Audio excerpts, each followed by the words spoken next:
Hey guys, it's Adam DiStefano, former Master DiStefano, former owner of New York Karate Academy, and current and lifelong student of Jerry Fast Feet Fontanez, my dear friend, Grandmaster Fontanez, which is actually the reason for this video today. I want to talk a little bit about him.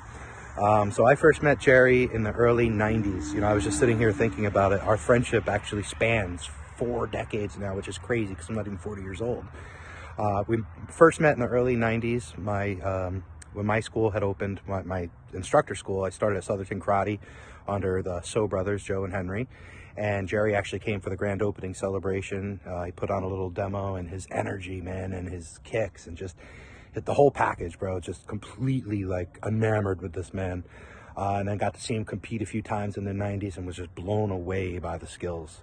Not only of him, but I mean his entire student base. Like, dude, these guys were just the real deal. Anybody who ever saw sport karate in the early 90s, mid 90s, late 90s knows exactly what I'm talking about when it comes to the quality of Fontanez martial arts. There's just top of the top, man, top of the food chain. So Jerry and I actually reconnected in the late 90s when he moved up to the Hudson Valley and opened a school. I had the opportunity to train with him a few times when he was up here, and we spent a lot of time together doing marketing and publications and promotions for the school, which gave me insight into other avenues of how to run a martial arts school, and you know, how to promote and how to get press, etc. So you know, he's always kind of been the forefront of how to really get visibility and grow your school. So I learned that very early, probably a decade before I even opened up my own school.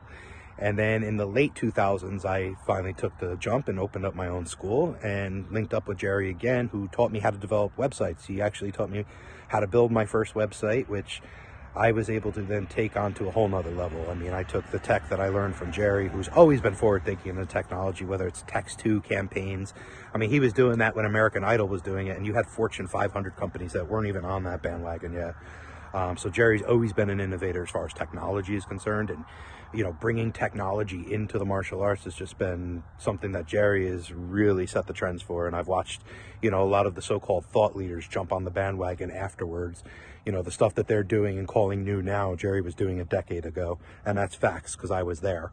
You know, so I owe a lot to Jerry, opening in my eyes to the tech world, and you know, it was that you know, I was able to kind of reinvent myself and go get my master's degree in cybersecurity. You know, I now work for the largest sports entertainment company in the world in a cybersecurity capacity, and a lot of that started based upon my initiation into tech through Jerry Fast Feet Fontanez. So you know, the guy's always been an innovator, just an absolute genius. So here it is, man. Jerry, coming into 2020, buddy, and I know the best is yet to come, man. Keep setting that bar high. Keep demanding excellence from yourself and everybody else, because you're more powerful than you think you are, my friend. You have a huge impact